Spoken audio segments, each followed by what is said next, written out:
আপনাদের সবাইকে আমার একটা নতুন ব্লগে স্বাগতম। প্রতিদিনের মতোই আমার দিনটি শুরু হয় 1 গ্লাস জল আর থাইরয়েডের ওষুধ খেয়ে। তারপর আমি বিছানাটাকে ভালোভাবে গুছিয়ে নিচ্ছি। আর প্রতিদিন বিছানাটাকে ভালোভাবে গুছিয়ে নিই।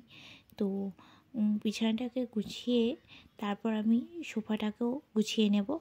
আর আজকে ব্ল্যাঙ্কেট আর রোদে দেবো না, কারণ একদিন ছাড়া আমি ব্ল্যাঙ্কেট, কম্বল এগুলো রোদে দিই। তো এই দেখুন আমার বিছানা গুছানো কমপ্লিট। এবারে বালিশগুলো ঠিকঠাক জায়গায় রেখে দেবো। অতটা সাজিয়ে গুছিয়ে আমি রাখতে পারি না, তবুও যেটুকু পারি সেইটুকুই আর কি। তো বালিশগুলো এবার আমার ছেলের কাঁথা, ব্ল্যাঙ্কেট আরে গুছিয়ে ঠিক জায়গার মতো রাখছি আমি। তো সোফাটাও খালি করতে হবে, কারণ সোফাতেই আমি সব কিছু রাখি, তারপরে আবার গুছিয়ে রাখি। কারণ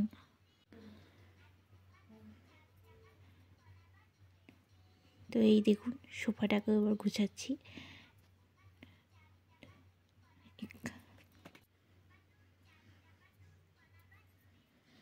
তো কয়েকটা সোফার উপর জামা কাপড়ও ছিল, সেইগুলোকেও ভালো করে গুছিয়ে নিচ্ছি। গুছিয়ে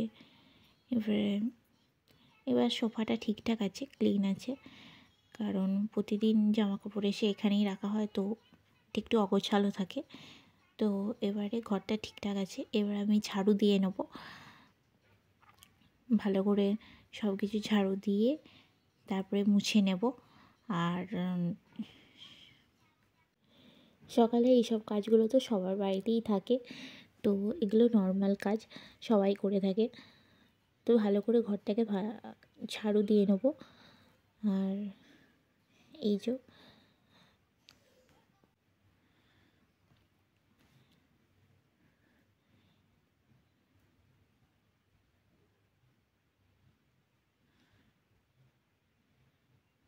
সকালে এইসব কাজ করতে করতে আমার প্রায় 8টা সাড়ে 8টা বেজে যায়। আর এইসব ঘরটা ঝাঁট দিয়ে হয়ে যাওয়ার পরে আমি বাইরেটা দুয়ারটাও ঝাঁট দিয়ে দিচ্ছি, ভালো করে পরিষ্কার করে নিচ্ছি, এরপর মুছে নেব।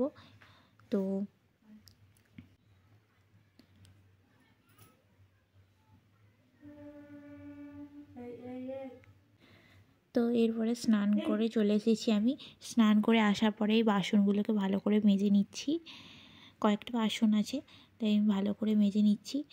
আর আমার ছেলের খাবার হবে, তাই সসপ্যানটাকেও ভালো করে মেজে নিচ্ছি। তো এরপরে বাসনগুলো ভালো করে গুছিয়ে নিচ্ছি ঝাড়িতে। আর এগুলোতে ভালো করে গুছিয়ে নেওয়ার পর নিচে ভালো করে রেখে দিচ্ছি। এগুলো সব গোছাতে হবে। তো এরপর আর দুপুরে কোনো ক্লিপ নেওয়া হয়নি। দুপুর বলতে সকালে কোনো ক্লিপ নেওয়া হয়নি। তারপরে একেবারে দুপুরে ডাইরেক্ট, কারণ আজকে সকাল থেকে আমাদের ঘরে অনেক কাজ ছিল। আজকে আমাদের খন্দবালায় লক্ষ্মী পুজো ছিল, তো সকালে কোনো ভিডিও বা ক্লিপ নেওয়াই হয়নি। তো এরপরে ডাইরেক্ট দুপুরে আজকে আমাদের নর্মাল ভাতে ভাত হয়েছে। তো এর সঙ্গে আমি একটা আলুর বড়া স্পেশাল রেসিপি করছি।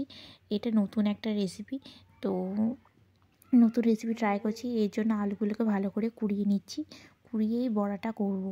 ভালো করে তিনটে মাঝারি সাইজের আলুকে ভালো করে কুড়ে নিয়েছি। আর প্রথমেই বড় গ্রেটারটা দিয়ে একটু বড় বড় হচ্ছিলো, তো ওই জন্যে আমি এই ছোটো গ্রেটারটা নিয়েছি। ছোটোটা দিয়ে মিহি মিহি হয়েছে, কারণ মিহি মিহি হলে তাড়াতাড়ি সেদ্ধ হবে আলুটা, তাই সেই জন্য। এরপরে একটা বাটিতে আমি বেসন নিয়ে নিচ্ছি। এরপরে আলুটা দিয়ে দেবো, কোনো জল দেবো না, কারণ আলুর জলেতেই বেসনের সঙ্গে এটা গুলে যাবে।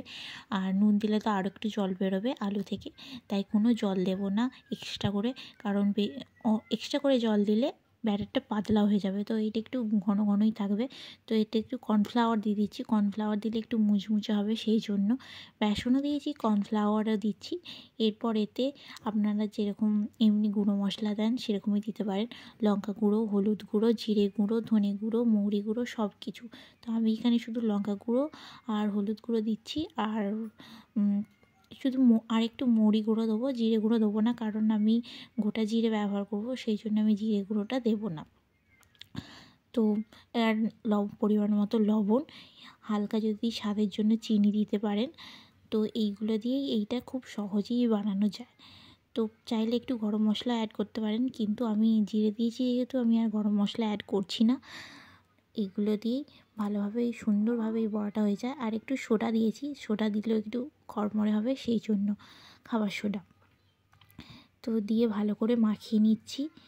আর এই বড়াটা একটু টাইম নিয়ে ভাজতে হয়, কারণ আলুগুলো একটু সেদ্ধ হবে, সেই জন্য, নাহলে কড়কড়ে হয়ে থাকবে। এই দেখুন, এরপরে আমি গ্যাসের ওভেনটা অন করছি আর আমাদের তাওয়াটা বসিয়ে দিয়ে এই আমার তাওয়াটা জলটা শুকিয়ে যাক, তারপরে আমি এতে বেসন বড়াগুলো ভাজবো। এই যে ক্যামেরা ভালো করে সেট করছিলাম, কারণ ঠিকঠাক সেট হচ্ছিল না, সেই জন্য। তো প্রেশার কুকারে ওইদিকে মা কফি সেদ্ধ, পেঁপে সেদ্ধ আর আলু সেদ্ধ করেছে। এগুলো ভাতের সঙ্গে খাওয়া হবে, বললাম না ভাতে ভাত হবে আজকে, সেই জন্য। আর পেঁপে সেদ্ধ, ফুলকপি সেদ্ধ খেতে খুবই ভালো লাগে, আর আলু সেদ্ধ। তো এগুলি হয়েছে আজকে প্রেশারে। তো হয়ে গেছে, এবার আমি তাওয়াতে তেল ঢেলে দিলাম, কারণ তাওয়াটা ঠিকঠাক হয়ে গেছে, জল শুকিয়ে গেছে।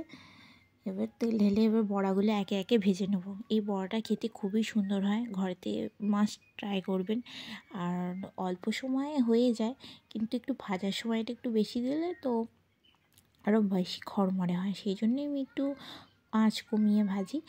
আর এইটুকুই ব্যাপার। এই তেলটা আবার গরম হয়ে গেছে। এবার আমি একে একে বড়াগুলো ছেড়ে দিচ্ছি। এই যে ধোঁয়া উঠে গেছে তেল থেকে, ওই জন্য একটু কমিয়ে দিচ্ছি। তো একে একে এই বড়াগুলো আমি ভেজে নিচ্ছি। আর বড়াগুলো একটু বড় বড় করে দিয়ে আর হাতে করে একটু ফেলিয়ে দেবেন, এতে আরও ভালো হবে। তো বড়াগুলোকে আমি একে একে ভেজে নিচ্ছি।